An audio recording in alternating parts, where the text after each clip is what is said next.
Hello guys, welcome back to our channel Life Reviewed. My name is Deb and today we're back with another unboxing video for you. So this is the Amazfit GTS2 Mini. This costs around 9,999, the MRP that is printed here.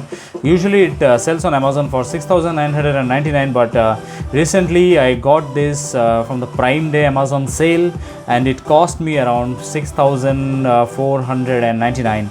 So yeah, let me show you what's on the side and around the boxes. So it's a slim and light design, always on display, blood oxygen saturation measurement, 70 plus port modes. That's nice. Some information there of MRP and country of origin is China, of course. Yeah, same things.